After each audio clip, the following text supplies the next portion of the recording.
Sano Semba Kubieno. Mama Pat, me watching. Hello, Mama Pat. Ooh, let's try Madam Patricia PJ once more. Mama Pat, what's the car? Hello. Mama, what's the car? Okay. And some other to Jay. Your honor, you're a baby, the two just say, Nipa 9. I'm Yamra Sebeja for no. One more seat no I vacant. Leader, animal call Supreme Court for ex parte injunction. It was granted, but I took forcing about Bontainra. Sir, and ya dear, I won't be da. Almost the majority no. The only man is a speaker declare. Uche Sam Georgia almost say, Supreme Court is not an extension of MPP's headquarters. And you know, China, as majority in Parliament. I say me more can say. Yo, but first I kwenye so na ma chia ejeko na the assemna that one will be actually shrink percent utie near a woman. A decay. Yet name share Parliament and our representational dear friend is a duty. And because of that, you have a tour yet tour and the representatives for 4 years. Your man so actually said a couple so many and Ama yet to me ya to abadia. Bibi a besibia. I was said yes, na yet chincha so could say ye beko. About to a cashier night, ye go a near to a free war. And no treasure. To me, Peter MPs as representative of the people, no. That to me, a Peter Nipa na a ye won that or more Rashi Bacon. And yes, I did, and more than 3 months now, and today I can by election. So, it is signing as one, and now you move be your work, said the TDana, I was said a banner because I first time, situation we say, a BSC. Obia trauma Parliament is there. They say they even went free away Munti because of that, and they enter Meswaba. And Obia so and making sure that party be answering trauma is there. Some before we say na my own Jimmy, you want me to go because Obia who embrana a woman. And Nipa never found could decide, they say. So, you know, one free, so you know, free more. So I could come so on count. Then you better take a decision. It could be an answer so, and yes, I did. I better. Mama Pat. Yes. What I remember, the Amibu said, I want to say. And this if work can same way, almost almost for Supreme Court assembly Yajuma. And China, Ediana Ghana function anymore. Is it a showdown on answer day? What's it? And this if was it now, Mokotra baby, I'm Motiano, the majority. Yeah, dear, we are not going to do anything until we are going to be civil about the situation. Maybe I mean eventually because you name Emrani as a Shambra and there was a boomerang so the 2 year Yadiama Obisa a Supreme Court is almost interpreting Brano. That to me also must be respected. na yehunu ye be nti anya dia ya ka kire wo se ye kwa ye we ya na ni nyina ye she speaker nza ye hwe de ono beka because we NDC for na akosia no mo ka on basem ono antasa ma abante megare. Okay, madam say you be hwe de be si ne ada mama you wan kire kakra wo issue ho MC etrasi mama na ene so me bon niema back me ni atabdi nkomona afi me bra mo nchen na good morning for so awie ya na afi me hu se me ni apeni PV atrasi na PV de men kan shey no person was teach us yo over ya chance wo be ka bia mo bia no atesi na say yes so we hu de be sie mo aba mi ti ata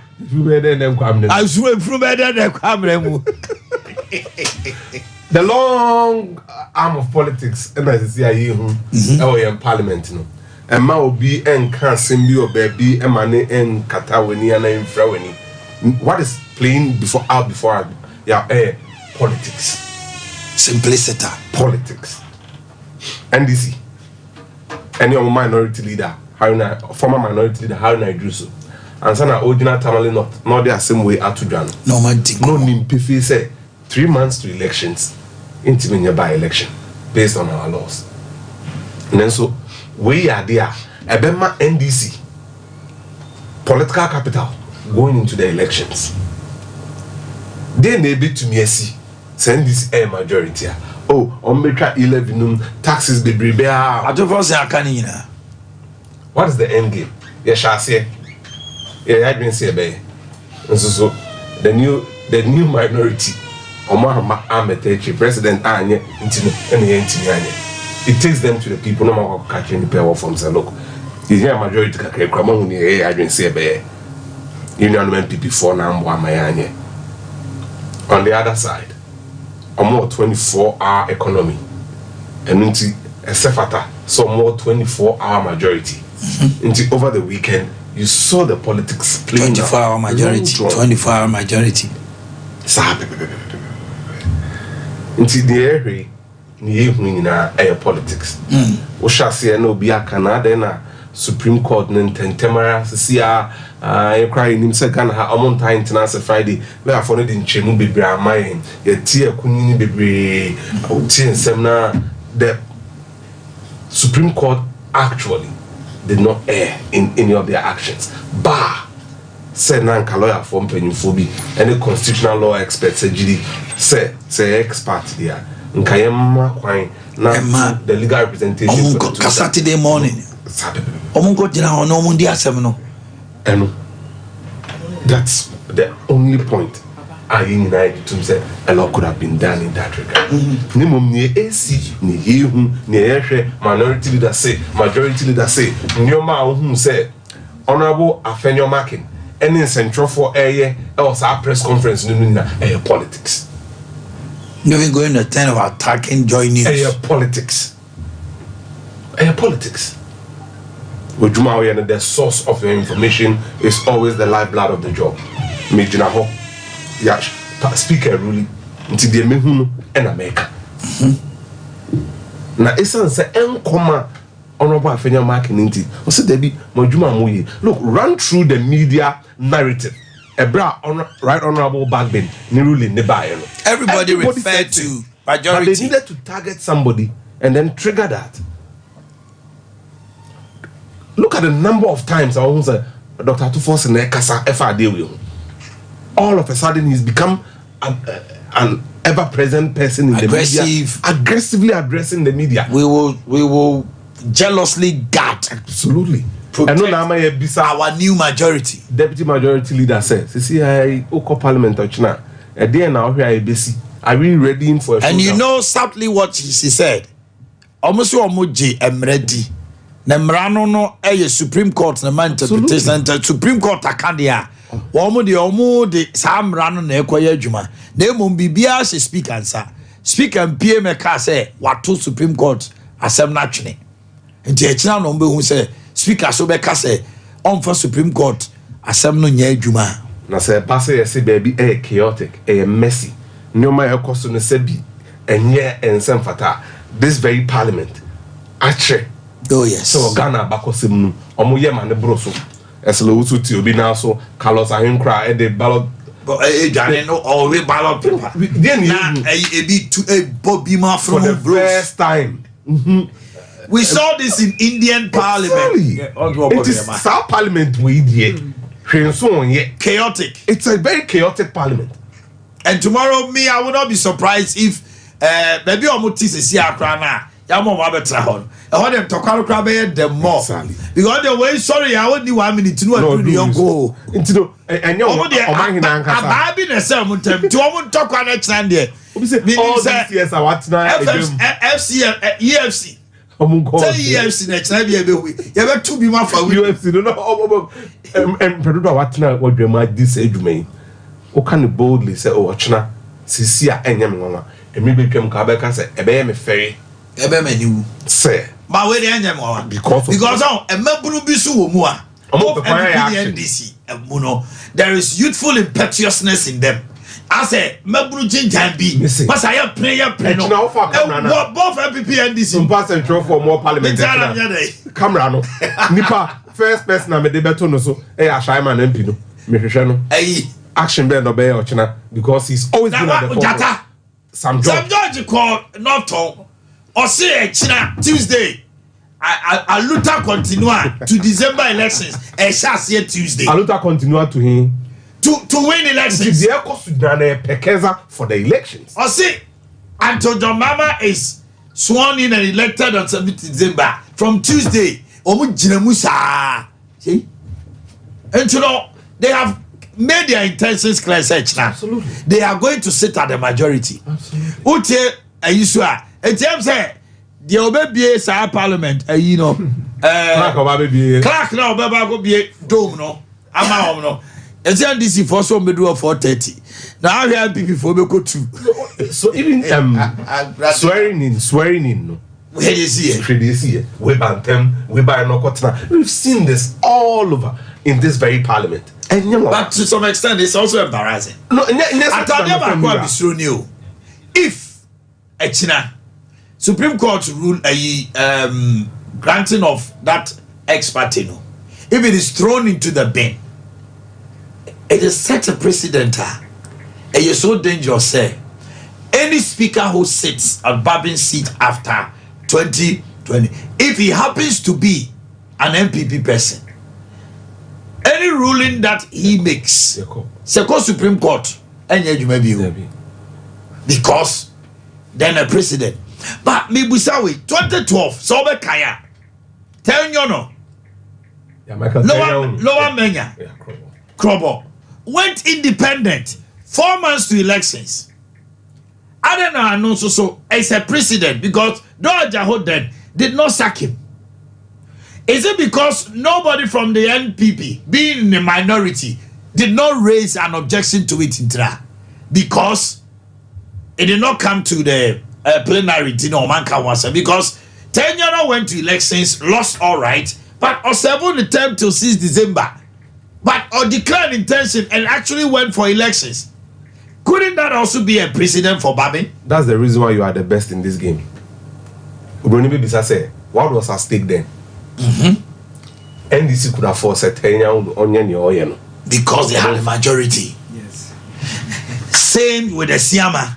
So MPP could have shut up by not writing to a because they had 167. Why didn't you keep quiet? Politics. The NPP were playing politics on the Siama. The anger in John Boadu and the executives in writing to the disgrace and embarrass Siama, the cock has come to roost. Absolutely. So the MPP should shut up. You are the best in this business for a reason. MPP should shut up because if they had kept mute on the CMS issue, there was no way NDC was going to raise an objection. The issue of precedent and right honorable Professor Michael Kwe I don't know. Sam George. What do you know? Roger Momo. Or say Supreme Court is not an extension of MPP headquarters. A branch is or cannibal so assemble. But your sound in any more now.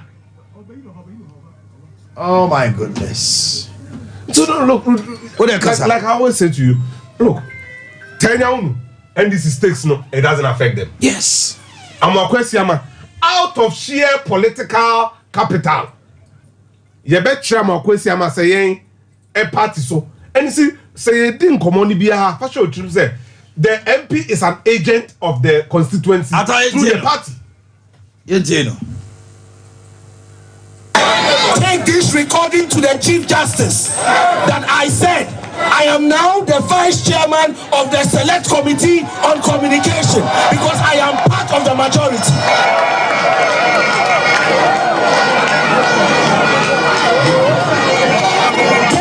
Judiciary, enough of the politics in our judiciary.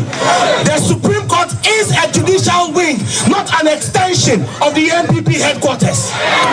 The people of Ghana are fed up of the political decisions, and as parliamentary caucus, we will stand up to defend the will of the people and defend the integrity and independence of Parliament.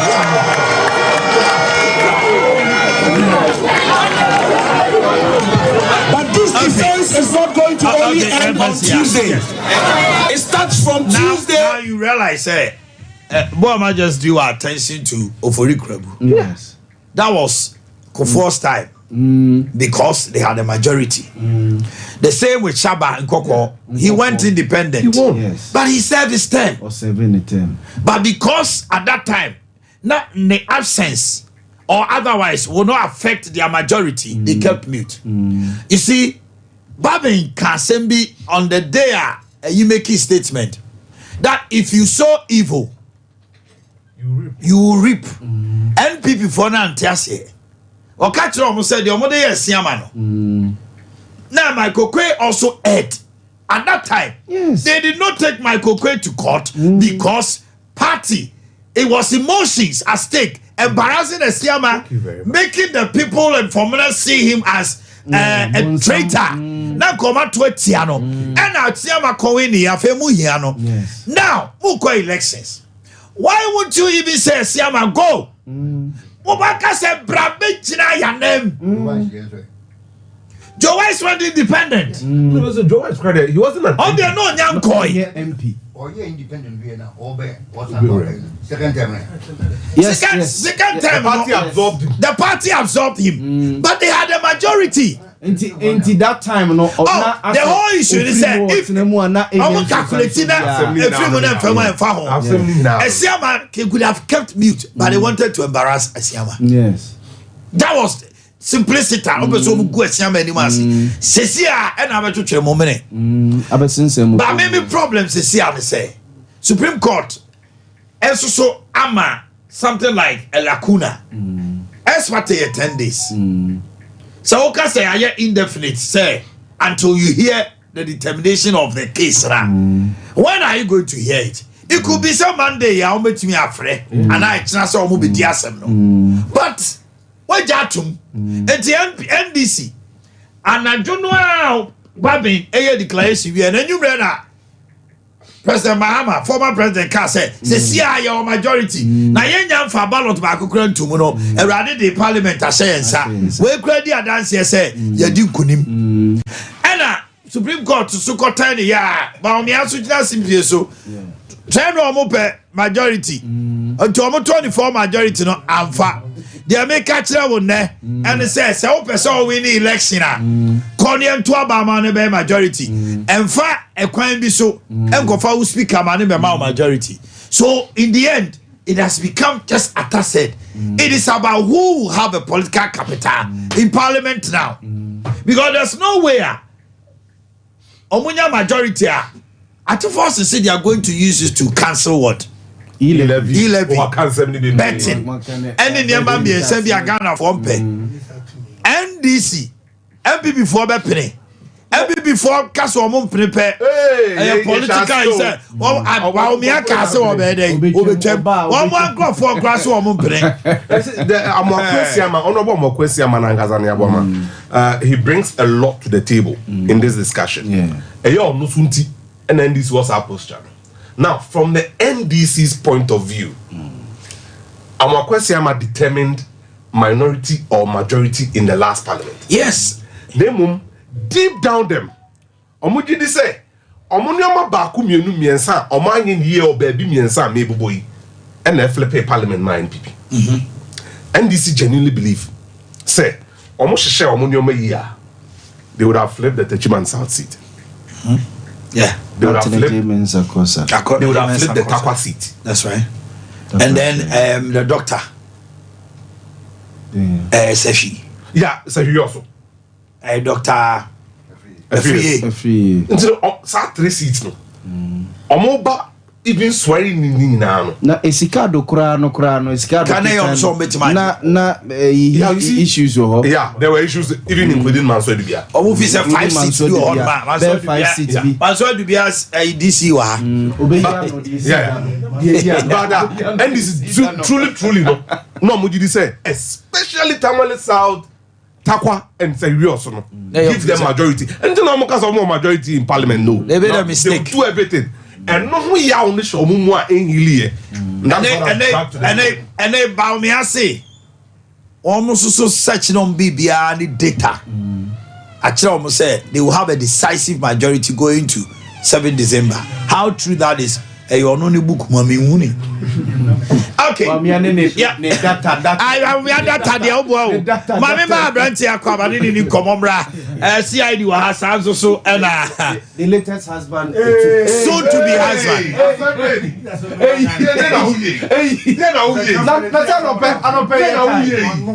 Bacho bisme ka wana.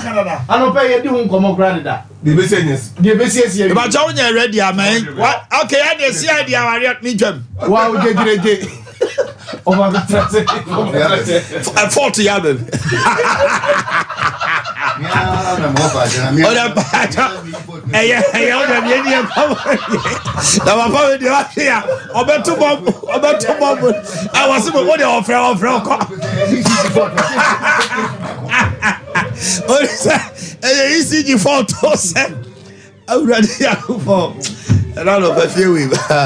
All right.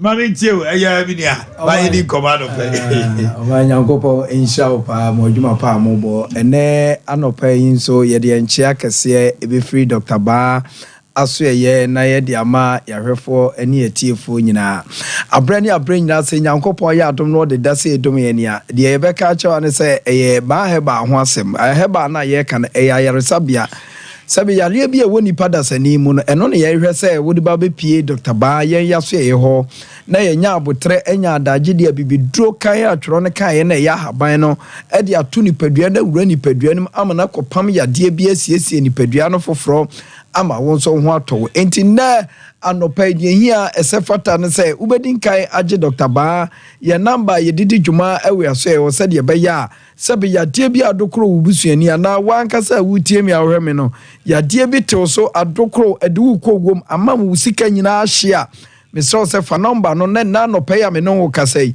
wo be fa ka na fe wudi wani a kire Dr. Ba yan ya so ye ho na fe ye de ahaban papa ahaban kroje ahaban adromu so ahaban esa yade ade atu yade no afri woni padua mu ama ho aton ye number na ye didi dwuma no 0244 988 004 0244 988 004 and you was 0244 08 3482 0244 08 3482 and no and a Dr. Ba number you did it juma ewo yaso ye ho ena no pay am no to a ye di nkomo isa wo hwe Dr. Ba ye kira kwan ne ba bia ya yare sabia no hospital ne wa Mr. Kumase aye kasa free ye wo Kumase atonsu agogo Kumase atonsu agogo abai hospital na wa atonsu agono na chi ana Dr. Ba ewo afi enkanso ye was Pinterest Road 18 Junction ehonso ubehu Dr. Ba ewo ho Mr. so be hye ne so ahunu se se ka Dr. Ba ana ye ka ba heba hospital na ya ayaresa bia bia wono waba ma nipadua yade atu mu aye se friend kwankro a yade ne nkodan eno na Dr. Ba wo ho ema sa yade no ɛno na Dr. Ba edi ho dwuma na ade a yɛn yɛ didi dwuma ɛwɔ yaso ɛyɛ hɔ ɛyɛ haban a twerɛ no ka yɛn ɛno ana Dr. Ba ho nimdie Nyankopɔn de saa adom akyɛdeɛ na wura ne mu ɛde adom na ɔno nso anya ani a ɔde te haban sa saa yadeɛ no enti na anɔpa yi deɛ yɛka kyɛ obi otie de sɛsɛsi akroma sɛ wo pɛ nipa a obetumi doctor obetumi asa yadeɛ titiri ɛyɛ dompe anaa kasa mu a ɛno na mehyɛ onkura na anɔpa yi aka kyɛ wo sɛ ɛyɛ Dr. Ba ebi sɛ enipa kasa ni dompe ne yade a ɛboa nipadua no ma nipadua ne timi tu anama ɔda ne da nyina enti na sɛ nnɛme no kasa no obi anya nkwanhyia na ka ne kasa a ne tira nye ya no aka hɔ obu a wonya nkwanhyia 2 years wo bɛhu sɛ afe ama ne kasa ne ho aka na de na to fam enti ama ne nipa bebira bubu agu fam da bia me ba me de bibraw aka kyerɛw abrantie bia de ne ba last week ɛwɔ aso ɛyɛ hɔ ɔno nso ayi na abu agu ne so wɔ ane ato ana nsuo tɔ na abu abagu ne so alɔke na ama ne sisi ne nyinaa kasa ne nyinaa wɔ ne span hɔ no ne nyinaa bubu ama abrantie kyɛ sɛ wɔyɛ ne ho twenye yi ɛyɛ kane na ebi anka baabi fufuro bi ne yɛde ne bɛfa enso nei a meka sɛ ambulance de ana de ne bɛpie Dr. Ba ɛyɛ ntia ɛyɛ ya bia ma nkrofo bebree nti amasisi a bɛhyɛ nipa bebree tirimu amomo ahunu sɛ nipa da sani sɛ wo kasa ne udompe ho ka na yɛ Dr. Ba sabe abrantie ba yi enne mekɔ adwuma mo sesi abɛhu sɛ afei yawo na wɔkɔm nyina no afiri mu fi sɛ ɔmo nyina no ɔmo ɛbrɛ nyina na enne bebree asɔre ɔmo anante ɔmo kɔ enti sɛ na ebi a wanya nkwanhyia bi ka bi do akɔhwe aka wachi kasa no ama wo brɛ ebi emre bi atwam no wahu enne ama wo brɛ wo yɛ bibi kakra bi a na wo brɛ wachi kasa na yɛ ɔya na tutu mesrɛw sɛ wo pɛsɛ hu ade kora men na wachi kasa na yɛ ɔya ɛno ane yɛse bra Dr. Ba hɔ na afidi a Dr. Ba kɔfa ba ama yɛde hwɛ nipadua no eyi yadeɛ pie no sɛ afidie ne yɛmfa nwuram na afei adeɛ bi ato kyema ɛwɔ nipadua sɛ wachi kasa anim ama na woda wona wotena se yɛntena a wo brɛ adane yadeɛ ne ama okura wabubu agu fam a wontimi nsɔle nante no woba Dr. Ba hɔ a yɛde wofa saa mfidie nim ne yɛn ho ade koro a ne yɛn no akɔyi ho ahaban ne yɛde saa ahaban na bɛka ama yadeɛ na firi wachi kasa nim ama wɔn so ho atɔ enti na deɛ yɛka kyerɛ wa ne sɛ fa wo ho to Dr. Ba so esa wachi kasa yadeɛ na de wo ho ato Dr. Ba so na afei wanya fa ahodie na afei ayaresa na firi mu enti na wo how ɛwɔ spinal cord wachi kasa mu afabla Dr. Ba ho ye wo bibi te sɛ obi ne hibon na dwonku adwonko ne ye nipa wata so ɛba ha no kasa ba ko efiri wo sira ne lenke ba wo ha sɛ saa kasa na ɛrere ana yadeɛ ba mu a abere bi a wo bɛ nante bia na ɛka wo ɔhwɛ abɛka sɛ mpane bi ne yɛde ahyɛ hɔ ɛno ne yɛfrɛ sɛ wadwonku yɛsɛ na taas wo na dwonku no arere ɛnɛme ne wo kasa afa ho obi a wadwonku ana wataas no ana ohibon no arere ama na wuntimi nanteɛ no ɛno ane yɛpɛ sɛ wo de ba Dr. Ba hɔ abrantie bi ba yɛ hɔ saa no no nso ne hibon na na arere enti ogyina hɔ sɛ ya na ɔkɔ fam ontimi nyina hɔ na ɔbɔ benateam yɛgye ne to Dr. Ba hɔ ɛde ahaban kan toto ne hibon na dwonku no so ɛnɛ hibon no asa aba back aba nkwamu ama wɔde abam ama abrantie ame no kasa wo kumase ato nso ago wotwi taxi ɛwɔ hɔ ɛnɛ wotimi nante a wotwi ne taxi na ɔno ne problem ni nyina ne sɛ 2 years ana atwam no obi de car ɛbɔ ne car mu wampa mua ɛne car no saa enti na bi a wɔm konya nkwanhyia bi wo de wo si fam a wo so we de me ho ba bi anka ya hwe ne yie na bra Dr. Ba hɔ ne yɛmfa fidie ne hwe nipadua nim nyɛ saa emine bi du de wo beto fam ama na kɔfa asɛm abrɛw ebia na wo nso na hwe abusua ebia wankɔ ama wo yere no manidi na saa tam akɔ fam no ho na be ma yere no ma aduane ɛnu nti Dr. Ba se wate ahwe ana se ka bi de wa hwe ase ana wanya nkwanhyia bi atwam fa bra na so ɛyɛ hɔ na yɛmfa mfidie hwem na sɛ kasa ni bi ho atetema yɛhu kwan yɛbɛfa so ɛde ahaba bɛka wɔ ama wo ho atɔ wɔ enti na wo hibon wadwonku no ebia yɛ wo ya wataso wɔ no wotimi kura nante wo ya na aka wɔ wa ne nyina nsa wode wani ɛbɛkyerɛ Dr. Ba ho ɛna me ne wudi nkomo ɛyɛ kasa ho na da bia yɛ ka kyɛw fi sɛ kasa ne deɛ ɛho asɛm ka no ya na ɛdin ma nipa bebre na so Dr. Ba deɛ ɛfoma no obi a ode kasa ho asɛm bepie Dr. Ba obi ana ne ho atɔ no enti na ebia nso toto ya wo ba ye opagya won sɛ mpagya sasaboro awurawura nipadua no ama ho kyerɛw ɛnɛ deɛ ya ne ya ka kyɛw ne sɛ rheumatism sasaboro yade na etete wa fabula Dr. Bao na yehwo obi arthritis awurawura na aposo enti na ama ne nsa ne yi na beti no oya ne ho hwe enyeye ni nyina no ode ba Dr. Bao na yamu aduro na wo nsa na wo pagya no wa beti na yiye no na ni nyina no yahwe ne aboa amena firi wo so ama ho ato Mrs. arthritis yade no timi kowura nipadua wo joint ne dia ne nipadua wo kotodwe na start ya wo ya no hunu se arthritis ni bi ana aba ho fi se wo kotodwe no se nkopem bibia mu ana wunya nkwahia bi na hya ase se eye wo ya nkakra hunu se arthritis na wuram na mra be se gregre na wo na afi ama dompe etwi dompe na afi ama ho kyerɛ na wo bobna eno na wa we ya obekasa se bi obi ato adu na so eye yadekan ana ama wuna mane ewo kotodwem na so Dr. Basi dia practice se wo yade mu no ono no ofa no aye ne ye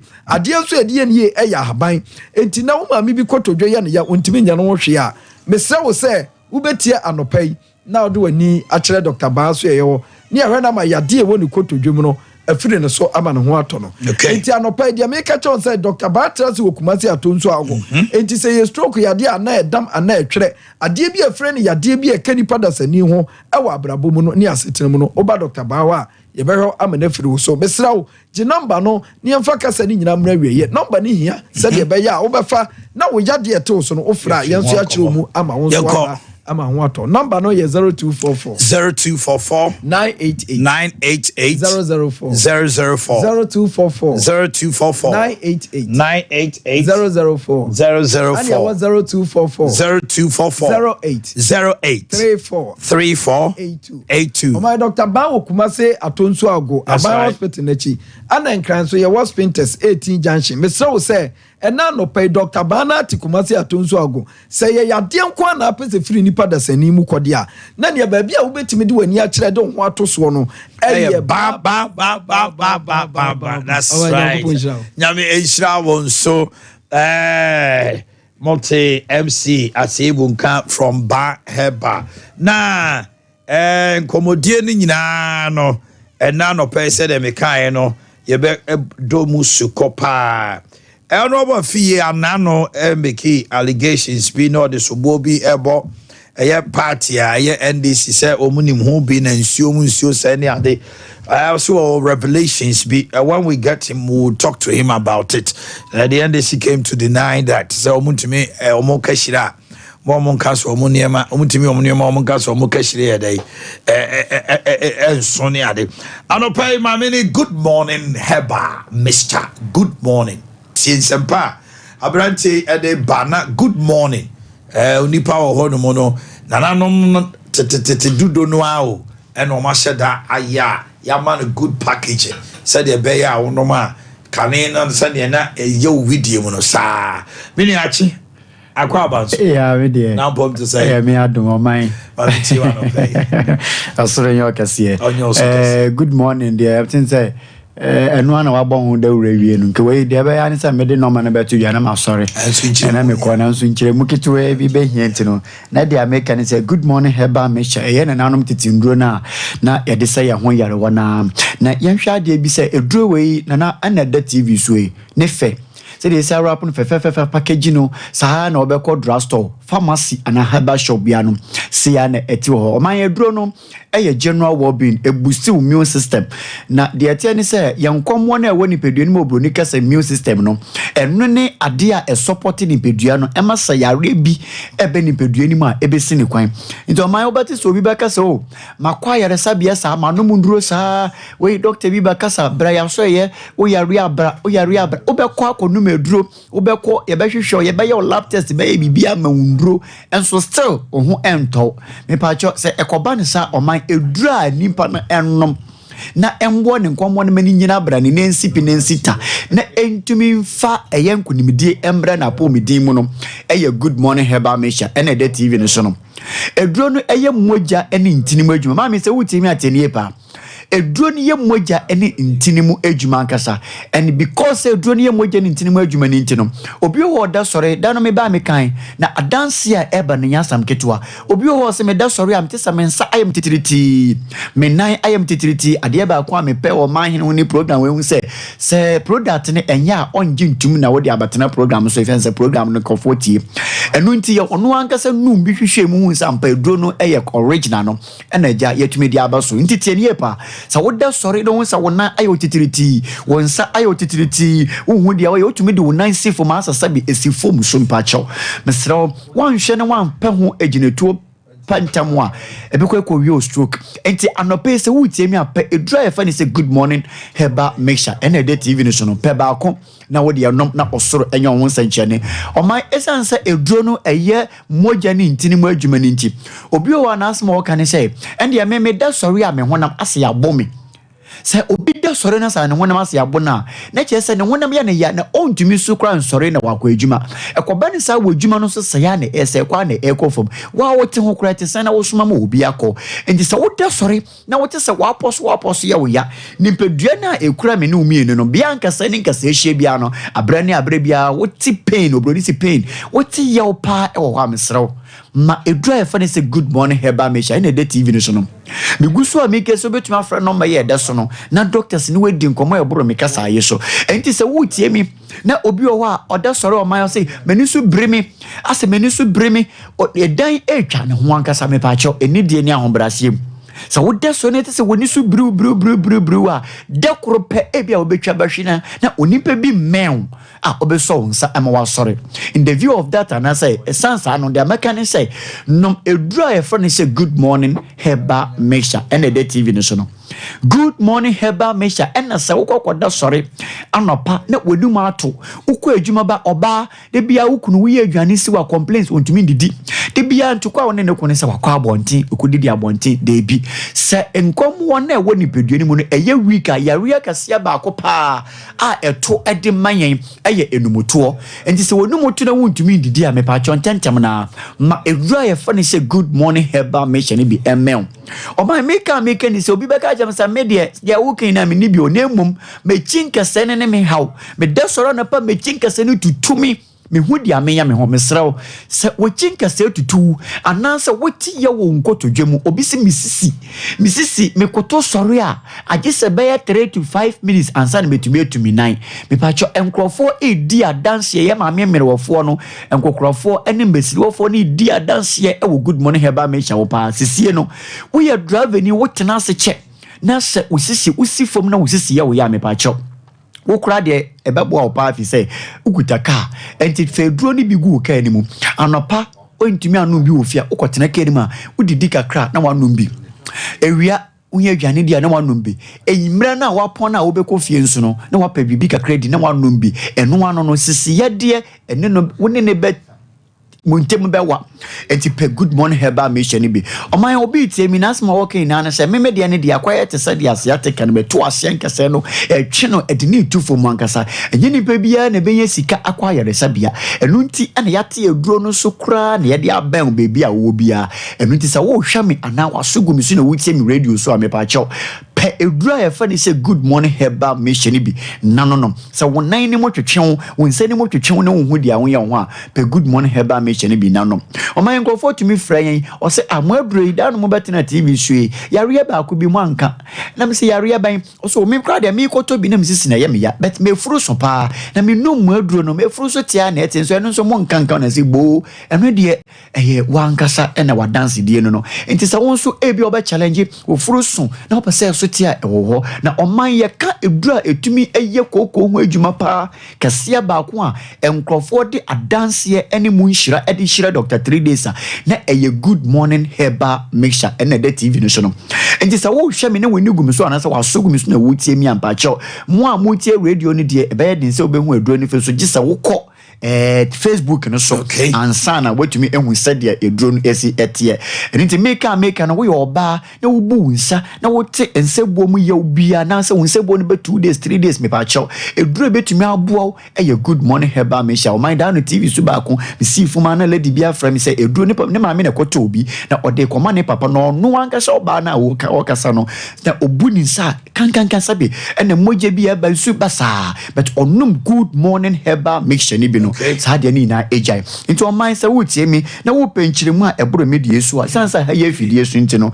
me bobo number no e dia ma na mom be bia wo benya bia to no enkranfo mbekọ okanshi drug lane udru ho atenetet heba ho sanso na repash heba hello heba wo benya bia to ashaman fo bekọ ekus main station ho no wo benya bi o ekus pharmacy ato anasa Redeemer pharmacy ebre ni so nti kotakura de anatakurade fo mbekọ aa mensa heba ho mo benya bi ananimide da na o man se mo kan nimde heba ubenye bi ho ato kumase de ato apetin bebia Fred Mens Misty Heba Kolinak also ubenye bi ato sanso na PFAO kumase tafo kwantempon New Road no so ubenye bi ato oyerepa fo abro sen mechire Promise Heba ubenye bi ho ato Koforu dia Gapson Pharmacy na Benon Pharmacy ginomba no na bisa mi se mpacho menso mi wo area ha me yare ni menye bi na 0246 59 4117 0246 59 4117 0553 2135 87 0553 2135 87. My numbers in your friend ya and nobody. Thank you very much and enjoy your day. Okay. PV. Now I'm to say. Bibi aboko. Okay, nobody ase. Ni abeto dwa ye bobo ho no. Mami enye wadwe kire wo ho. Eno ane se ya wada ehase bnadama ye Iron Adrisu e de asem koto no ase bedwa fie. Before then na efiada no wagina CPS wo tamale.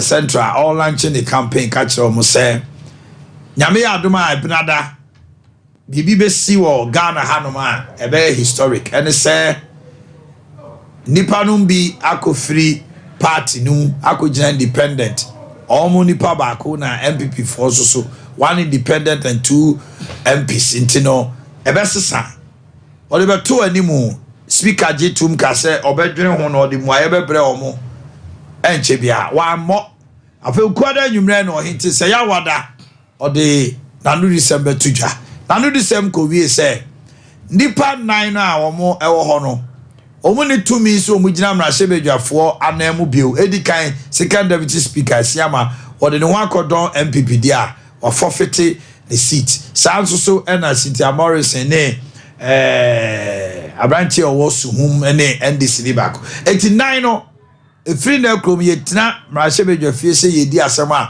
mo sankrofo na imu nka ho bio eno enema NDC for budget so in parliament no mo se omo numbers abe 136 MPP dey so abe 134 etu kikabo mu dia omo ne majority MPP for ko mrahye bedwafie There we are several times better than any faso. Now, so better. Maybe diamond. Tra. Do better diamond. Also, better than any faso. Oh no. Hello. Parliamentary or majority on the right side. But hello. Come sit here. That is an order. And there's only more minority now. Only minority. I am more beyond majority. That's all some who say minority. Trust in the judge. Also, I have fast. Oh, the deal on your parliament. I have fast. I better. Yes,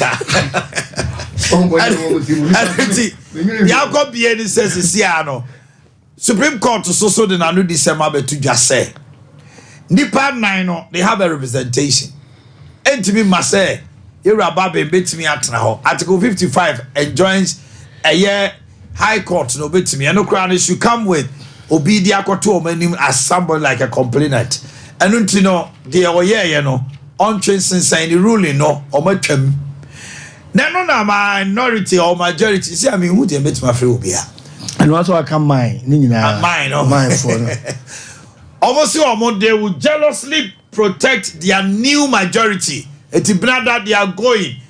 Sam George is a chairman of a select committee because Omonfa message in comma Chief Justice. No one can change his own to Mrs. Ni Omo Ashishe. There are PV Mammy too. You think a lawyer for some more can you joking? Sir, so catch all come near them. I mean, Baba Dungra. How would you do Grano? Man comes from Madden Farm.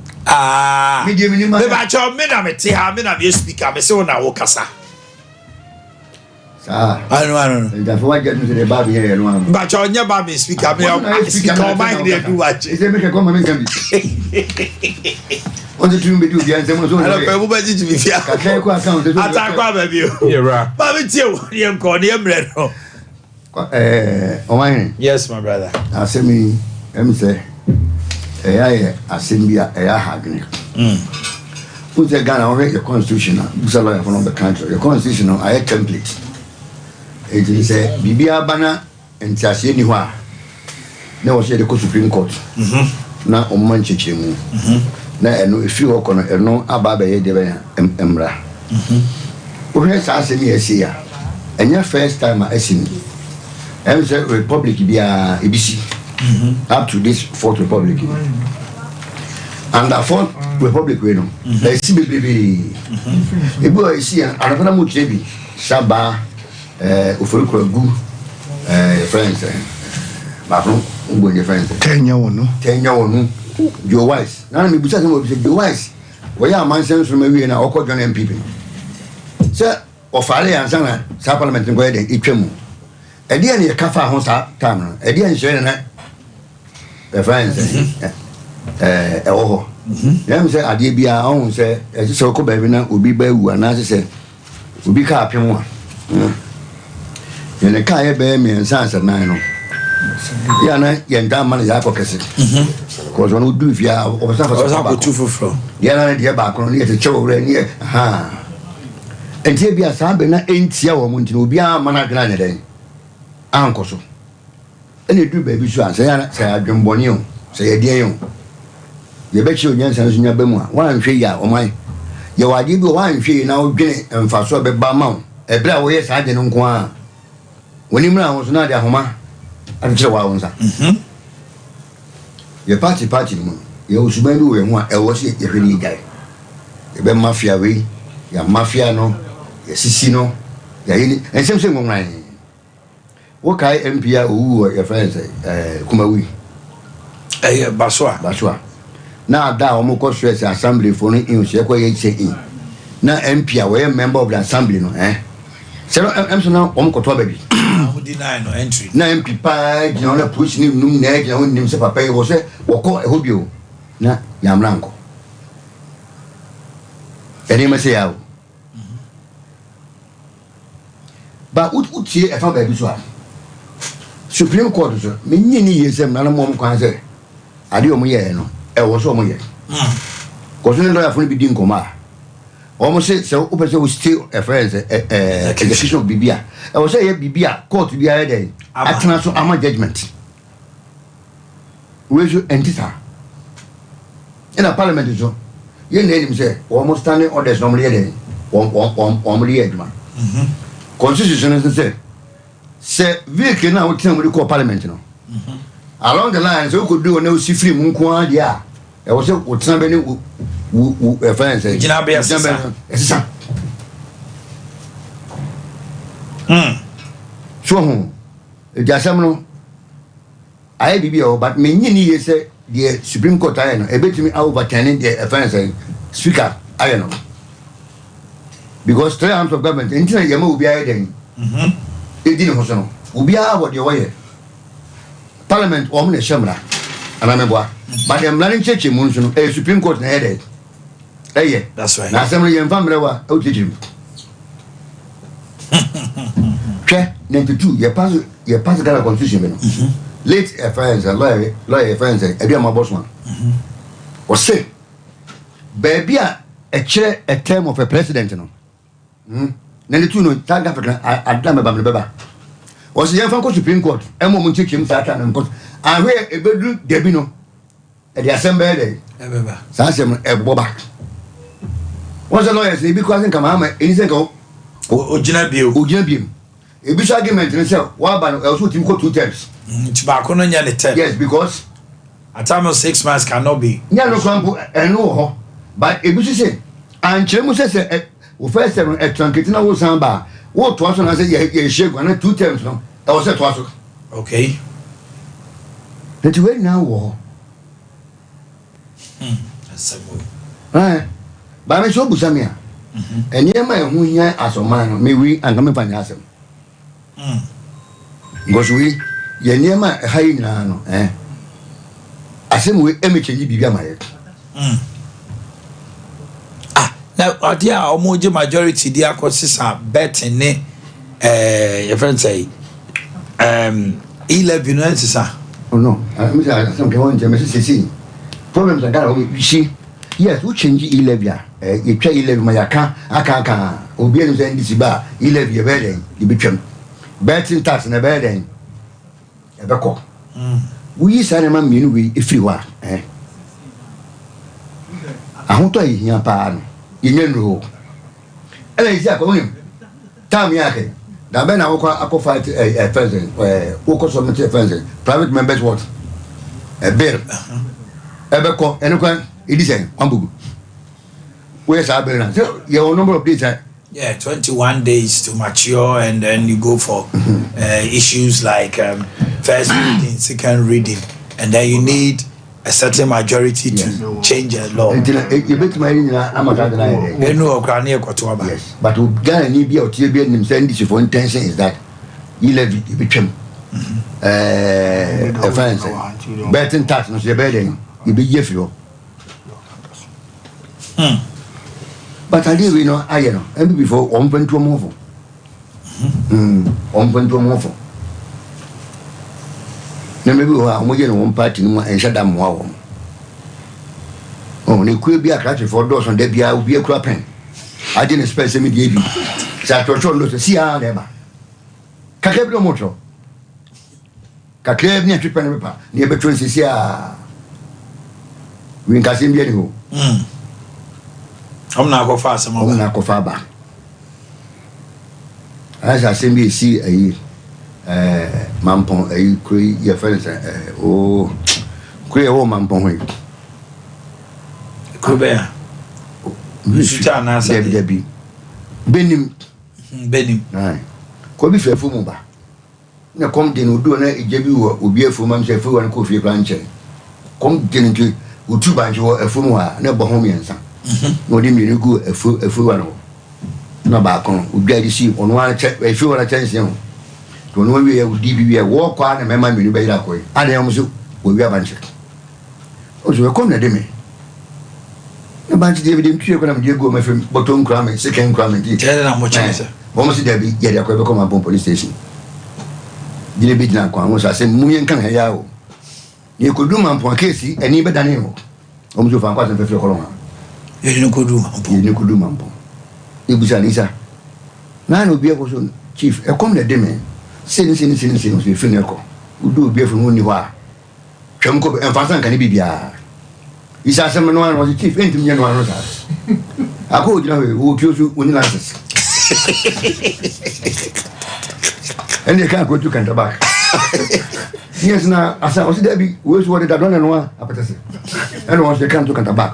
So just mankind, some of me can't move in. Now you could do my poor Casey, and better. Even I told people for you. A shaman is one guy.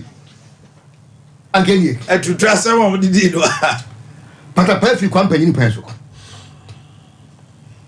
Ye in Kofa, there was something to hang and should be a tap down or turn on. Doctor Croma, Yibia, painting a yak what to the Funsi team. This should the good one who shouldn't see a team. So maybe I be true. Went to a mofo. We make us a put in you. We said, yeah. You really do. They are not a drone. I'm good in it. But on another side, you would say, sir, the referee, who was them? Sana mo is a majority or new minority or new majority omutua. It's not good for parliament too. Sir, but another issue can say pan say. Going forward no. Politics not here. I will say a can be fast. A building a DB my friend of functional relationship between both parties. I will say it's between among all the political parties. How? So, you see, I will say you're friend from be a quantum year, but I'm quite confident. I will say a peck of you being a group be a Sassin BC, that group with Transit. I don't take no more flair, leaders this year. I will say it means a common ground. So you're calling for a new chamber?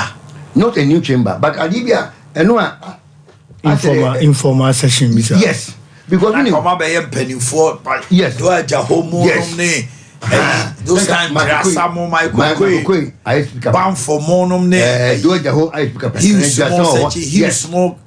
Now, quite so much Chief Justice is our IGP. Even we have almost any politicians. But Oma hold say why speaker, why deputy speaker, why be a defense minister, why we Bibisa Nanka. Council of State. There be a council of state did it you.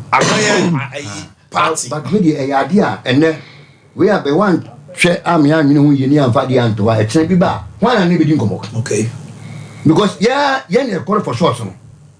It is a group be outside between me didn't come ye. I did you more. And let me say you bit my job here. Because silent anyone. And can issue be intimate and handy way. Now my time can once more near the Kunaman, a bar, not a year when you didn't know that issue. I feel I be. At least it will ensure continuity. A bit myself whether this party is on yes, a bit myself was it. So be quite a policy at the bar and he will seek for me more tension and more input. And also tension now. Once we input one from the very beginning. There will be one say a baby I must many opportunity piano. Miss me the way back. I'm adding my day. Aquanim. Sergeant anyone, Ediana. And I may go round in seconds. As simple as a catcher. At least we should also in a baby a temp we can have a common ground. Yeah. A Robert Boamasa. Jinwashiri at dinner when a year we buy na etomica. Because he can't yet send or Ghana for a friend. Cucuru's. The banner ya hot to lose in now. Yes, young quay, the way. Audit. A year auditing a way. Young Kamasman Sylvia. In a domino, we cast with 5.4 billion ago. And so I quite base in a baby. Yes, baby, can I go for the cancer? A coin do what, eh? Ya want you chase coming upon a quantity and ye. Send it go away. Go and yet, we be our best idea. Send it upon yet it's our money or whatever. This a baby sour, ever boy now. Maybe I do nothing about company principles in people. It's idea I was saying to me, dear Quaid. It will be catching Mr. Politics a dirty game. I mean, said that. My response is it depends on who is playing. And dirty.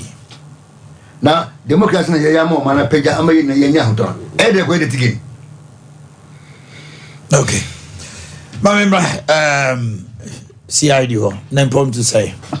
Oh, my, soon to be. Yamadum, where pa be able to na man so do be so hot to say. Yamadum, also Boakye be na Ugusua moya no matime Gusua Yagubiso, Yagusunsu, Yebinso, Yebinso, and nobody I say. And a drip machine so about a boy and so. Did you money become Kakaka? Be I am more trouble. As in sooner. So to our intimate Jaquaso, who just require any woe. A bay true, Nipana will say. Uchakwanoza manabuano navi akofasa okay mame mra won chain na ya nhwe Ghana ha sisi ababi akodo ni se Supreme Court atwen yewra babin enumu asem asinchan se anama of us wa declare mrashebedwafo 9 bi se omuntumi ma mrashebedwafo biemu na esa omadwa no adampan no MPP will party Marco ama Supreme Court a grantee. A manim for be fee say Supreme Court anamo 2 year no. Now was saying to me Emma decisive date for hearing of the case. As it stands now, they had said Babin Chinson before the determination, no, it did not give a specific date. Tomufi said it's created a Moamo Brofus, a lacuna was a day. Etosumino. NDC for say Supreme Court to 4 year diabo. As we take a decision, be a normal the manual betutum now, almost ni jurisdiction so on Babe Babi Assembly good because Babi Assembly was not a court case ruling. It was a statement or no yeah. It will be most in a statement and a ruling cry on the based on precedent and law standing orders. And what the engineer Swaka say based on Article 97 GH no saying a brand cantino almost sit no Adam Pai. Mami Tio.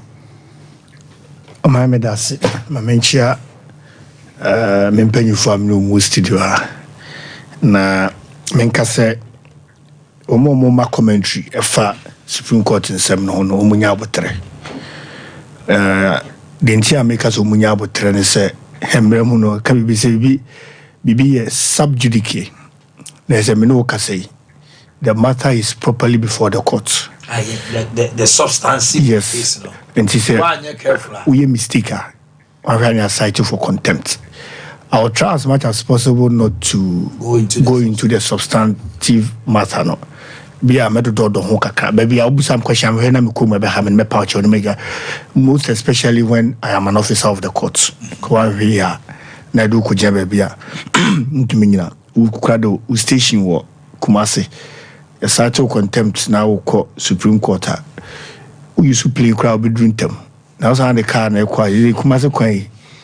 7 hours, 8 hours now January. Now yam show him the alcohol. Ebiana wako na one sama sadana. So I will need you.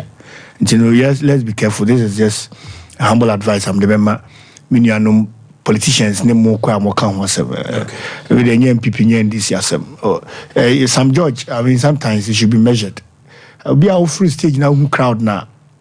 Which my cancer be bro. You said we should send it to the Chief Justice. Okay, Chief Justice Bana could be what but say nipa ni nyina afiri wona ka wono yere ne wo mankwa ofia na ye twere krata afre wa ona be say di kra metombo asakra na nkayo ntino I mean he's a young man, young politician I mean up and coming on tonable go be ma ba akọ achen no I mean some even did worse but today we di kra no won't it's just a humble advice. He may also choose to take it or leave it and now Parliament in sense by it's all borders around Article 97 1 G and H because the A B C D one there I mean and yes now my main can say mene backbone adwene could do baby ana mene nya adwene so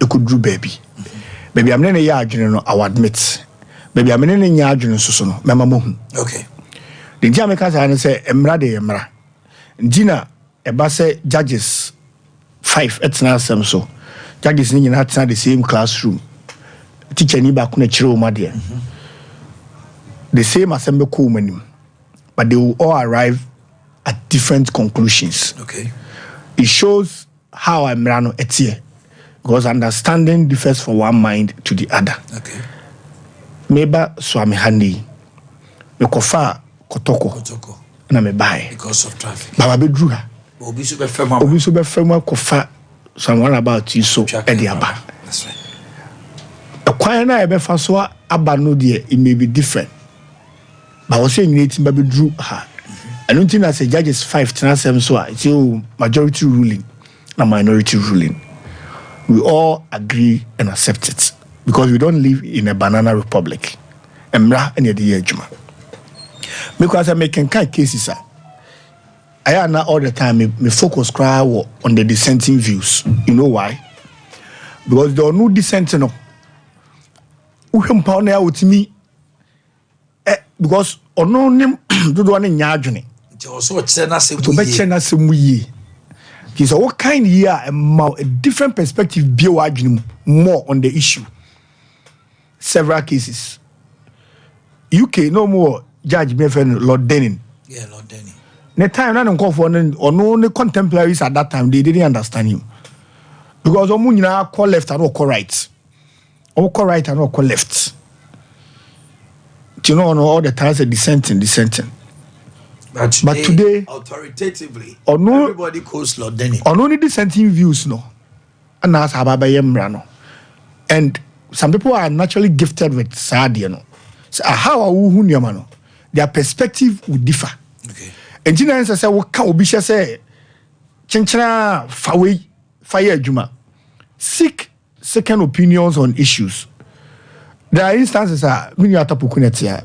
Decision will one person take care of a friend. I will say this in a person you what you say. Now, what you know home. We want to be to be an uncommitted a few. Then I pick it. So it's always best when you seek another opinion. Now to the substantive matter. Article 97(1)(g) yesterday, for the purposes of the discussion, kindly permit me to read. Now, Article 97(1) say a member of parliament shall vacate his seat in parliament. No, that's true. Now it's a bit too so. Our focus is on the G. Okay. Say, if he leaves the party of which he was a member at the time of his election to parliament to join another party or seeks to remain in parliament as an independent member, may a lawyer ni may my teacher for a chairman Mrano, a chair say constitution we are trying to brofum, and maybe I organ be a trying to brofum and Latin. Into what kind sometimes you need to break them up, and the more see. Okay. And law, ye brofo. Adverbs noun pronouns. I never name in conjunction. Nina juma law mo. And one no. So constitution be ananka what dimachini yako. And the bebuama yatia see. Or say 1G no, a nema miensa and ye ha. But there's something in all the arguments I'm telling you, I mean, who will be advancing afaho. Here are three things we are looking at here. So if he leaves the party of which he was a member at the time of his elections to parliament, that's the first leg. Who free party no. So free party Emra ye to aba mano at the bar parliament. No sa party say MPP na wo and na ye to aba man into MPP ane. So free party no. And today remember the free party. This is the first leg. Okay. Then the second leg is to join another party. Or the one called down party. No so what I say be feel ya to aba man was our party. Name Okoye no party na in according to the one called down more. Wait my lawyer pa. Today em fence we are about the third leg of it. At the end Ebema Ebeka say Omanhene join party A we film. Instances be brave for feature of membership. Now say recently the Hopes Nadoye and the butterfly movement instances. Yemrani cheso say who could declare any other candidates but for candidate now automatically you forfeit your membership. Now, Anna meaning say all other political parties, if your actions and inactions puts the name of the political party into disrepute, and also to me you free party no. Or if you voluntarily say that I'm leaving the party. Okay. My free. Or you can even write and say any day my party my free. And at the same narrow argument in parliament. So member of parliament be a to man me party so. Equal parliament. Na say or say okay this time election me call on the ticket of the MPP. Name me call as an independent candidate or free party man as one free. So what declare intends to into a free party no. To a free. Yes, automatically. Because the Jamaicans and say the MPP cannot sponsor more than one person in any parliamentary elections. It's only one person. It's only one person. In fact, the laws of the EC will not even permit that. That one political party will sponsor more than one person in the same constituency. Mami Musawe. So Samre no say onipa no ka say next election no. Obe the intention is obe ko independent. Is it for this part for this parliament? They say we are in the 8th parliament. Yeah. It is a test case is Cynthia Morrison or contested in the next parliament as an independent candidate. Okay. Does it forfeit membership in the party and because your Article 3 in the NPP Constitution stipulates that if a member goes independent, meaning he's going to stand against the preferred candidate, exactly. he forfeits. You forfeit. Cynthia Morrison, not just say she forfeits her membership. A membership as a member of the party. So at that time, no, is he a parliamentarian? Okay, then that is the argument now. Now, I've heard people argue that the 97 it's for futuristic. Yes. It is a no to me. And this is why it's a no to me. So if it's for the future, the framers of the constitution wouldn't have put it in there.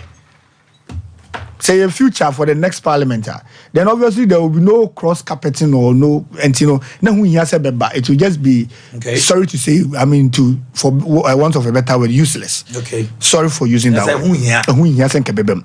But a woman, the HSA, a year for ya, and they are tassifui, a parliamentary, and the issue. And Cynthia Morrison decides to contest as an independent candidate. Then per the rules of your party, then per Article 97 1G, she has left the party. Or free a party no. The way to sponsor more than one candidate. Mami Musa, in that case, Cynthia Morrison, by that decision or by that act, no, not just a word free. Or free MPP. Because of Article 3. Because of Article 3, no.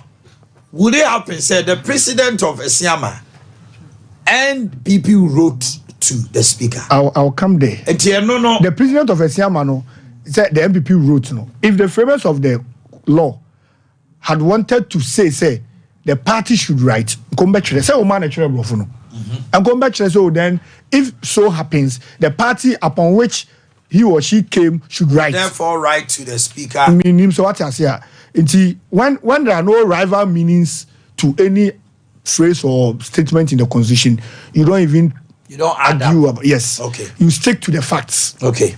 Now, another leg of the argument is very key. Maybe the speaker, Anya Adjunene say. So be free party more.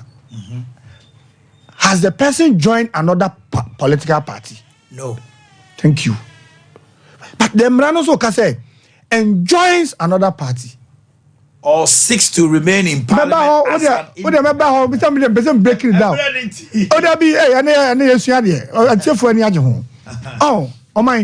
Has he or she joined another party? The answer is no. Because it is no, because how does one become a member of a party? Uni party be a card. We are journalists. And to mean you to be because Omanhene Yaw party A and party B. There are several others, thousands of people working in the street who are sympathizers of the MPP, but they are not members of the MPP. Okay. Same applies to other political parties. Because you need to be a card bearer member, one. Also what your dues. Sometimes you even go to the extent of even swearing oath of allegiance of the party. And the example. Dr. Rakububi. Dr. Rakububi, a party no nimbi. But has he joined any other party? So in this case, so on the joining UFP or take part. And I said the President Kufuor Banimu and the President Kufuor Bedi a Kunyano man position. So became part of it. What I say now, Cynthia Morrison, Kojo Asante, and Yaw Boakye Aka. That's right. By their actions, they've left their party. But have they taken any voluntary step to join another political party? Of which Article 97 1G is saying can work. Exactly. It is a no. Because you yourself, you need to take that political party and you cool one about voluntary, no about joining. And she said, Nipa no ma joining here. you cannot call or classify that person as a member of your political party. And based on that, to be so I can say Article 97(1)(g) no Juma because we're free party no, but we join party biya. And again on Sanko independent. But as I say, Parliament on declare, yes, as an independent. You need to publicly declare. Some me independent. Kwame Poku adu jamfi. Me MPP ni about Parliament. Me free party they say me independent. On kind. So the 97(1)(g). The notice of poll is for the next election, not this one. I know crowd here. Your friend be a kind of judicial notice. It is for the next election, no problem. I know there. But then going by this explanation the dictates of the law of 97(1)(g), you cannot base on that and say into or vacating the seat. Okay. Meaning say what is the amateur say? Mama classical example. Yamra ne chere say obi any abayo a wadi fear less than 16. Eko kodi mpemu agora. A deferment. Okay. Then Atapoku is a prosecutor or AG. Na wa kwa na onye papa yo bobelo ha on dem nzo onye ya obo belo. Aha. Any abayo we kodi agoro wo mpem. Abayo no 22. Abayo no 22 years. Then Atapoku files a case in court against governor for deferment. Anya Juma. I don't think Anya Juma. Because the age wise no does not qualify that deferment. When the 22, it can be rape. Thank you. And 97(1)(g). As I said, the free party no ko join the party for fra. And as I had the channel. But the free party no onko join the party for the channel. Okay. Nipa no obi akoda. Onye one cast on daddy am nada. But age no. And man in your deferment. And you went to me finding tools or defer obi. You can talk of rape. What you say? And the speaker heard respectfully. I mean, he's a senior lawyer, but he heard. And on the 3 MPs no, I don't know, speaker declare seat vacant. I disagree with him. Speaker also busy. Now your notice of poll on your free easy say by that. So Mabeka so we independent. But have they joined another political party? Or say, I don't man can yana. Or seeks to remain in Parliament as an independent member. Or joins another political party. One can say or seeks to be an independent candidate. Or say or six to remain. It's a present term. Omanhene. Okay. Because Santima Secondary School, your chairman brofo. Teacher need your chairman brofo the Abufasapon. Or seeks to remain in Parliament. Remain as an independent in Parliament. Exactly. And he said the future one also be independent. You don't bring it here. Okay. And come on. Respectfully, the speaker heard. Omanhene Yaw fan say ugina NPP ticket so. Na ye to abanma na akọ Parliament. E na wakoduro na ase wonjo ne party ni bio. Obeso ko independent member. E wo so ka ho member. Sele kwa me se man teacher mu. What show you say? ABS NPP ticket na ko yan ka ban ngomo ntoma. Oh, but that is another case. Aftermath, afterthought. Entina man say what okay court that one say who change vehicle now because car now tell me ko na e hwan ka be when you say Parliament on you need MPP ni NDC you only have caucuses majority caucus and minority caucus and is any panel de party be na call ye akwa ka ho na say chira or say o free sa party num now why independent and on 97(1)(g) ne channel because he seeks to remain in Parliament as an independent until they'll declare the seat vacant. Yeah, by election or contesting independent. Now I'm not kind of a yano. Or in the Professor Wayoseni case, a lot of people didn't follow that case. Wayoseni was the NDC member of Parliament for Tamale Central, right? That's right. Wayoseni publicly declared, say, that's what across the capital. One kind of say, he said that I am leaving the NDC for the NPP. which means article he has left the NDC and joined the MPP. Now, symbolically, he walked from the NDC side and went to radio. Referee of penalty or them. We are not because voluntarily, how does one become a member of a political party? Say voluntarily, me am joining now. Even and that's why I join a party. I know about what I stand on the ticket of MPP. There be also this certain number of years. So there are instances where there are discretionary powers that we can waive your membership for you. Yeah. We waive it. Oh, yeah, okay. Yeah, waive. We are told even 5 years. Your parliamentary, exactly. Your presidential candidate, yes, waive that offer. Why do you think that we had to waive it for him? For him to become a member. Now, for him to become a member. So membership of a party. And yeah, at the membership. Maybe your Methodist ni. Me kwa sorry Methodist. Methodist yes o kwa sorry ko siada na ko to tight na ko to collection na chese o Methodist ni o. For you to become a member of Methodist Church, Methodist ni bi o tie me bi anim. You have to belong to a class. Bible class. Uni Bible class a o nya sorry ba. O ba be kan o me yeso. Nti ya sorry ba bi am na Bible class.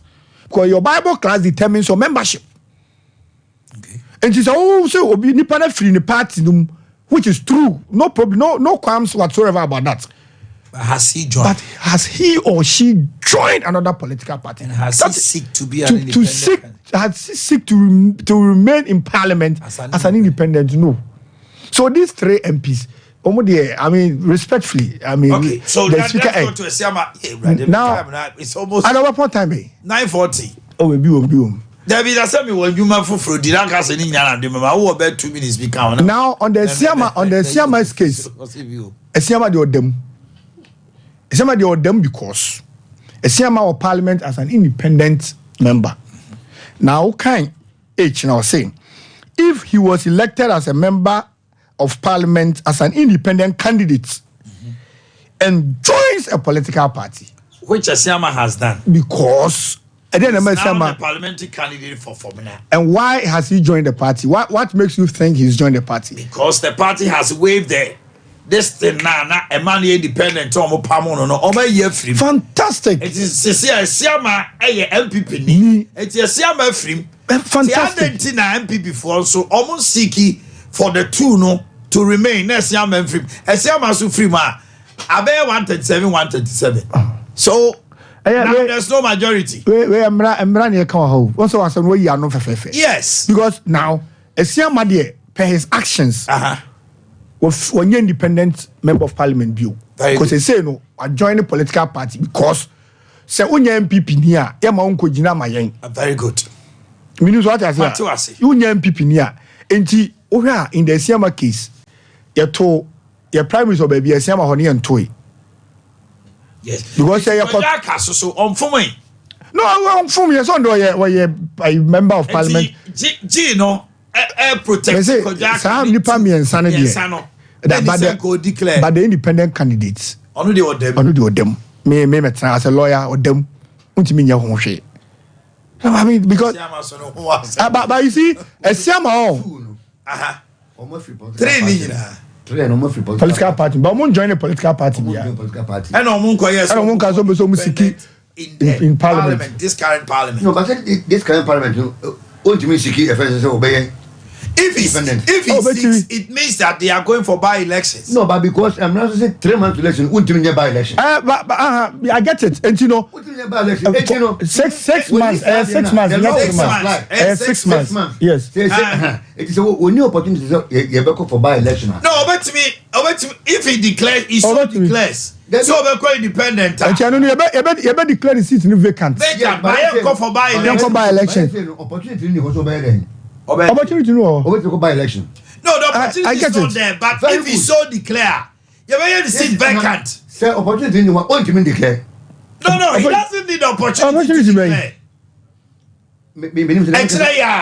Extra Cynthia Morrison, bet me I say, or go independent as an independent candidate. as an independent member of parliament. Now Parliament, like I said, by that decision, you vacated your seat. You have vacated your seat. Yes. But I go by election because it's less than 6 months. Also, receive yourself free Parliament. So the bear, I'll be free. Me unlimited numbers. Yes. But it does not make him say. Sometimes mokona o mokeka we no nya na nya ni do. Bro. Oh yes, but Mami ni jabra sisi. Oh, na kamelandi here. We the first land, you know. First land in the Mami here. Eja di erusu here no na di motia. And I watch Acho. We liga here am jabe there but we some about cheska o pa o. Tell you watch there. And just can you be come John even pro services you do call China 7-day visit. Obamodina na yado call Guangzhou utia US $2,499 tickets, return ticket, Chinese visa, airport transfer, shared accommodation, daily breakfast, $2,499. Don't forget 8th November and the airport nemom echira echi na ya close registration different 0244-924573 0244-924573 Sompa chade ye gusua ye bomunka ye ekunafo ene ewusiani nyanka bedidi ye hwe so de emo anwa sardine corn beef geshi anom ne ade na wontoma so aka ho obesa wo send sika 0598559802 0598559802 na bibia akoso. What works when nothing is working? Universal Fire Revival Chapel and a House of Solution at the Jumedi Iba. Yeshas 21st, which is Ene Ade Akye 27. And you may 5 p.m. to 9 p.m. Monday, Tuesday, Wednesday, and Friday. Yawada there, Yabaya morning service 8 a.m. to 12 p.m. Shannon Sopase, Prophet Kojo Kwam, Apostle Simon K.D. Eboa, Reverend Paul Attentima, Apostle Usubana Hirina, Eba Jumedieno Ase. Good morning. Heba Mesha, Mebon Kaye, say a loss of appetite, a yahututu, a menstrual disorder and infections. You need good morning. 0246-594-117. Now you're queer. Bayport. Fixed deposit you'll be a jatum, a jadiphone, a title, a jumayfor, Oko Bayporter, Nessa Opesa investment 91 days, 182 days, and now 365 investment packages are your principal plus earn interest guaranteed. Sikabotren and Siwono, Emrano Soya, Opesa rolling over, Opesa Demawa, after bed 2 months, now 3 months, 6 months, that's a watch so now here. You bet to my chimama will be near the Akano, the investments now. Bayport, we are flexible. 0244-807-238. 0244-807-238. 0244-363977. Nabibia Costa Kama. 21st Clinic, Sciatica Expert, bra. Na yentu na yemfa. Bibidro kind emma laughs a whole draw massage and machine treatment Adobe FM or sciatica no away fresh 0540-311-311 Liberty Conference Yami Adoma memory that way and a eba so our Jubilee Park Georgia AJ Minister SK from Pom Mr. Kwame Jedu omunyina be kame ho na yama awrade ani monyama daddy Jubilee Park anopa no nsia eko. Yes, Abrante we were baby with dear Sajagro cry. Edu no a different cry. Different. Opesa will send you seed the bois 0249-640-993. The seed to Liberty Conference Echo Buano 0249-640-993. As for toothbrushes, Afri-Fresh herbal toothpaste. And no answer when you be 0535452263. Ukopo Segolina.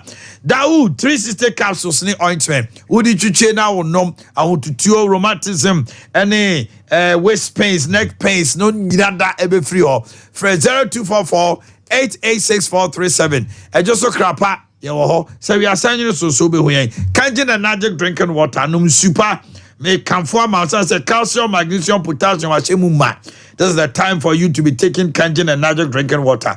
Bremen UGC, Nitafuni Road, and Abawa Route to Junction Behuyen. Open door support to her. Ghana have a beer. And once you are friendly at Shell Depot, our original or 0241-449191. 0241-449191. 919. Time Herbal Mixture in the capsules. Time HH Mixture in the capsules. Unya now no ma CPC na aboama niema akọ wudie mu kama e de amount. At the Time Herbal Mixture there 3D yare malaria conference 0244 417 Jabi Rabank yenye mfie aduanan na savings account, current account, that chinti account, obese auto shares, competitive interest rate part they will be on to ye fixed deposit in si hunu se dewa, money transfer, microfinance, say ye wedding, we engagement, be na person be fa usika mau.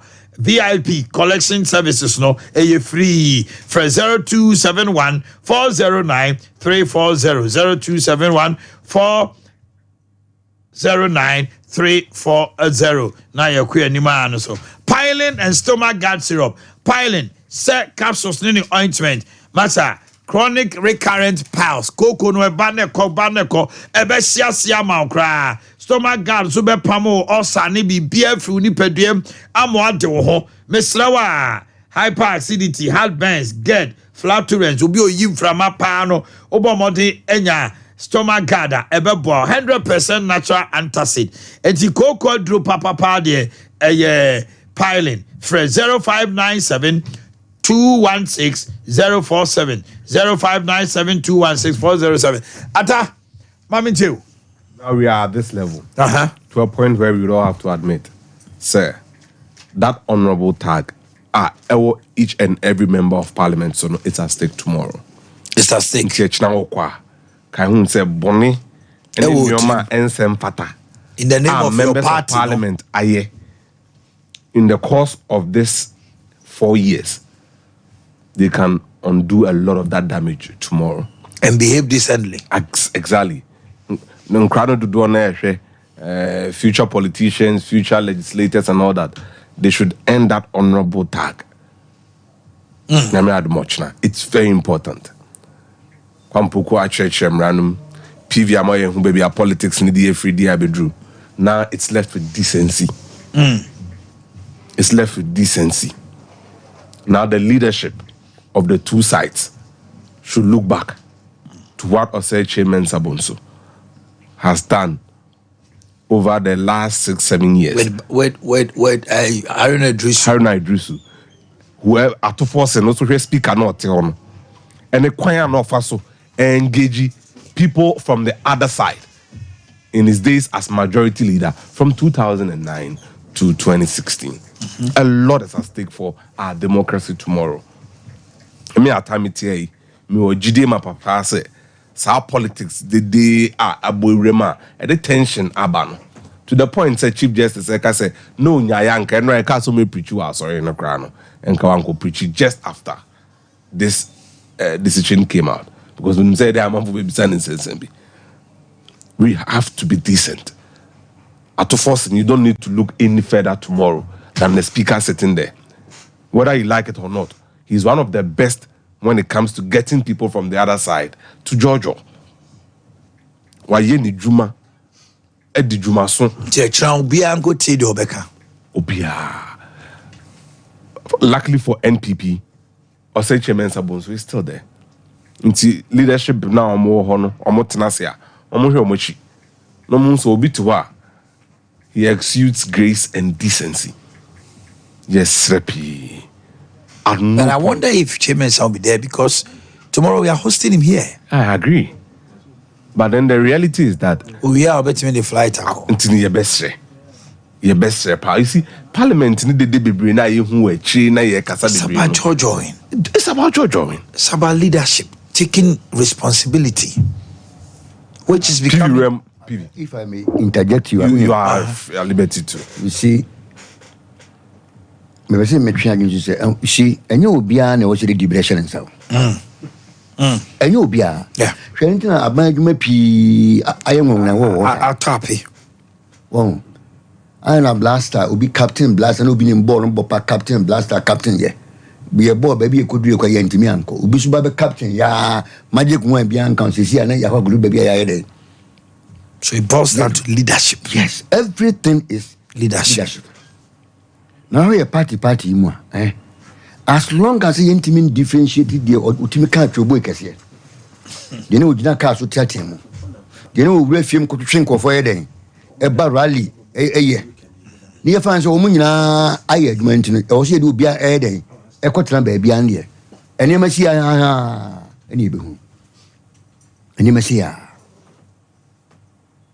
baby eduno e wo se ne pe bi show maturity and good quality what leadership nya tem bia na kasa de we me wo kwan se me de bontin e wo se me den me de boss Debbie. Democracy na won say yeso ye yedi ye coach and ye name ni be den ewure ma ye de ni etimi dance Omanhene abrofo no hwehwe abrofo no omate the rules of engagement on this universe. That's right. Say it only supports uprightness and o ma say hu say enye obi a na o gya no wo be de tene ye nhemre bia onim na de tat on say gya to ni ba bia Edu aheden. Edu. Sebe ye obi abetima aheden. The man so say ye gya to amfrim. Ye de gya to na wo mu. Ene ne wo haw na ye ti hu sese no. Obi di car cross o na we yi ni Saturn na wo sell too. O bo crude we are say. Sorry. Won wo ba no wo say wona wo right of way o. Wa ties ma wo ba na wo you say. Die ti me no manko. Okay, I get you. It is hard na e wo mu no. High baby ye democracy after 32 years. The entire intimate say we are doing our things in the same old way. And society. And then amane huna yeti hu sese no. Obi a claim a friend ownership. We should have moved from sir ownership ade no to a commonly owned ade ye nyina obi adwe betima ye den. Abem. Minam di we bae, minam ye we na ye we ensem se ngomran. Kwa na ba odi ska bae. Party na ye ba ba mu na hwan na ba na gweti kwa no anankia tsan enema miensa ho in the last 32 years ani ete ho na edi enya ani ete ho entimi nkoso nye ho sa ata conclude for me na afei ma we nyina and especially those of you that are coming back to contest elections now we bisa ho say senior osi kuma party senior also chaired on our party. Party, say I've seen a lot of MPs speaking eagerly about this. My party. Your constituents are waiting for you. Do they like what you do? Yeah, Oba Tintin, sorry, sir. Yeah, I'll chair Sampa. Oh, my constituents. No, your party put you on the ticket through a college election system. Now there is the majority that sent you there. Is that what they want? Mami, your birthday so na fe memra CID hono fa enwie. Happy birthday to my coach Chineboa Kodua. My coach Chineboa Kodua. Happy birthday to you, Miss Nelly Fosubano Anewa Woda, Dean of Students, Christian Service University. From your mom, sister, children, and the Grace. I pay your Hiniba Prince or Bimpong Kwame Yabua, Emma Team Kwa. Young the next person, Apostle Eric Nyamiche, hey, Chairman, Pentecost, Ata, yeah. So, Chairman, baby. I was just away Japan. Okay, Chairman, Big Sister Bridget, Akosia, Mother, and now birthday. Happy birthday to you, Faye, Mrs. Brimpon, anyway, Ya Grace, and your mother, Mickey wife. Now where the way I was see. What father Mrs. and Cow was speaking a pa, you know, 1 or 2 the area. I was all your Mrs. Or in the Banya, now they Bridget and my mother there. So, you guys want the Bridget and the mother. Grace into quite the Ake because when himself Mickey wife. Okay. Yeah, Grace and all the kids somehow kind. Evelinata, Amadepa, Evelinata, and there was that. Eke Amadepa, Ma, Joa, Jeff, Melissa, any family nina. Steven Ofosune, or that, or your pa FM, Prince, no the way, bro. Ruth Oseakoto, Efia Gaddafi, also so birthday ni. Vida Ponsan Jemima, and they birthday, Oma Mino Papa, Sister Temuda, and a Priscilla, a preku of Ghana Police Band. Sunyane, Ukunuso Mautinka. Mami Tiominia. Am I? Maybe so quick. That one way. asema Supreme Court akai constitution ni kasa wo ho say Supreme Court ma ruling we are. Can Babin say on fa nyadwuma? Can anybody say on fa sa asema yi enyadwuma na so me di kasa me can we say we don't live in a banana republic. Omaya mra ne di adwuma. Back then mra ne man ye speaker. Okay. Senye mra anka you need speaker bia. I'm going to me emfere ho number 3. Emma moto kids in nim. Mra ne ma Omanhene wudin a wode to me di Clement Opoku Jemfi no kwa na mra ne ma me din ye Clement Opoku Jemfi. Cause mra bia ni akira atabiti my family din. I mean, I hope you get it. It be ye we are singing mra enema edimu, especially ye Ghana hay. Nti say Supreme Court ma ruling on matters. Now why junior say only Supreme Court ni nya junior. The only option you have is to abide by the ruling because it's binding on you until you take steps to set the ruling aside, which is a judicial review. You go for a judicial review, or you can go.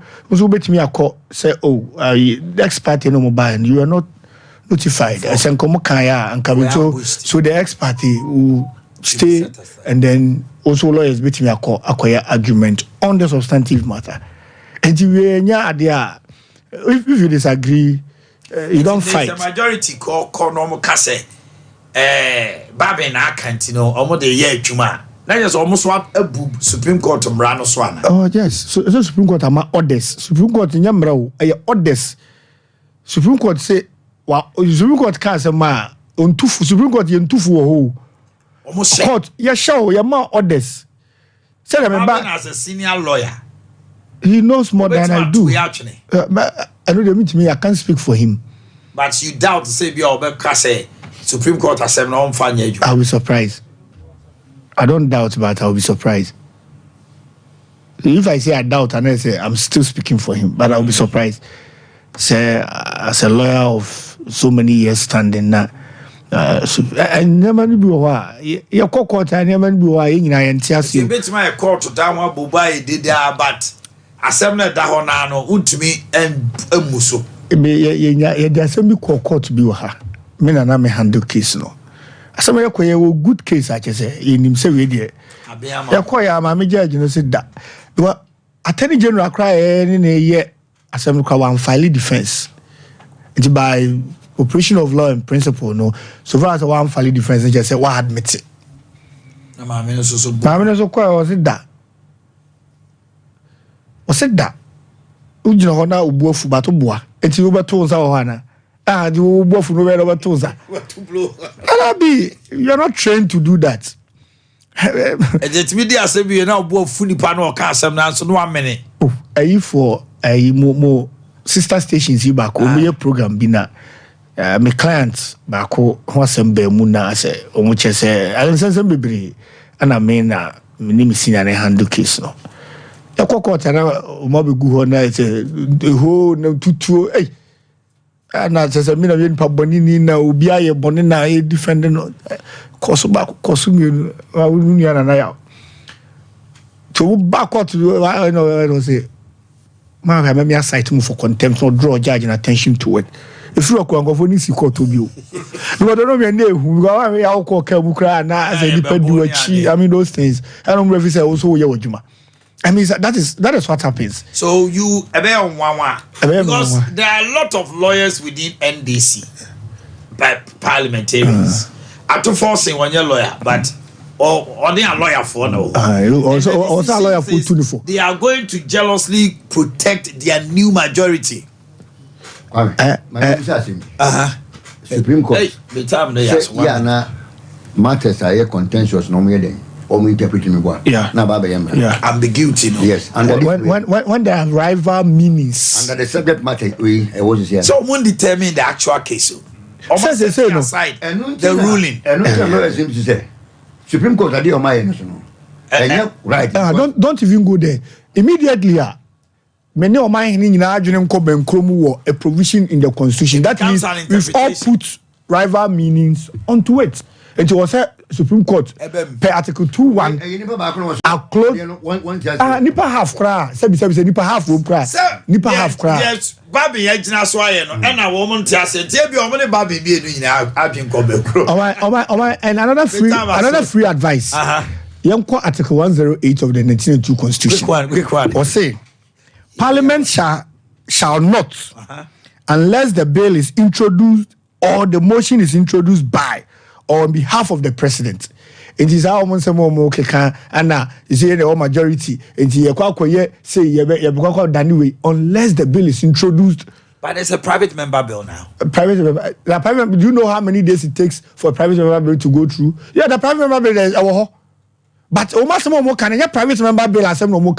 They are not going to introduce a new bill. Almost say they were no more koye when I say almost setting aside a KG for agro omunya sadian. I was for the musi hanover.